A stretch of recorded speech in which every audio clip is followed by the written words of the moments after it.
Ton périnée, c'est l'ensemble des muscles qui sont à la partie basse de ton bassin.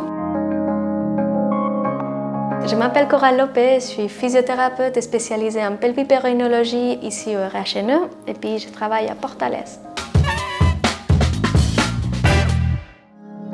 Notre patiente vient consulter aujourd'hui parce qu'elle est enceinte de son deuxième enfant et puis elle commence à avoir des fuites urinaires et puis elle avait fini avec une légère prolapsus, donc une petite descente d'organes dans les vagins.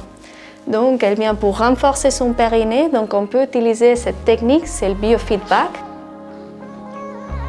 Et puis on va voir la contraction du périnée en haut et la contraction des abdominaux en bas. Et puis elle doit réussir dans cette phase-là à contracter bien son périnée sans compenser avec les abdos.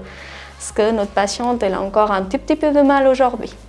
Là, quand elle contracte, elle compense avec les abdos. Les spécialisations en pelvipérinologie viennent de l'envie d'être à côté de gens dans la partie la plus taboue qu'on a toutes les personnes, donc c'est notre sphère intime et puis finalement tout ce qui est lié au pipi, au caca et puis la sexualité finalement. C'est très large et puis il faut adapter vraiment aux patients. Après postpartum, ménopause, après post-chirurgie, il y a tout plein de petites spécialités. Tous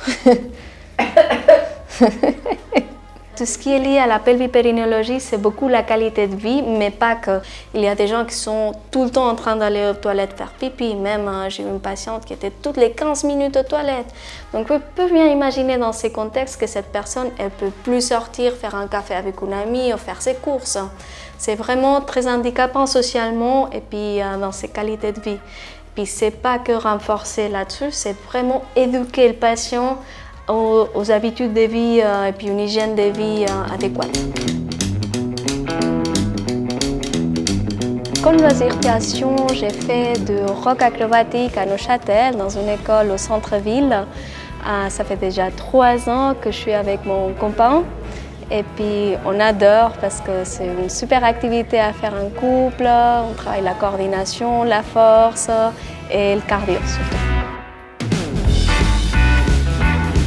Les rock acrobatiques que je pratique, c'est une adaptation du rock de compétition. En fait, on ne fait pas le pas sauter, c'est vraiment ce qui se fait en compétition. Nous faisons du jive et on adapte les acrobaties du rock de compétition là-dessus.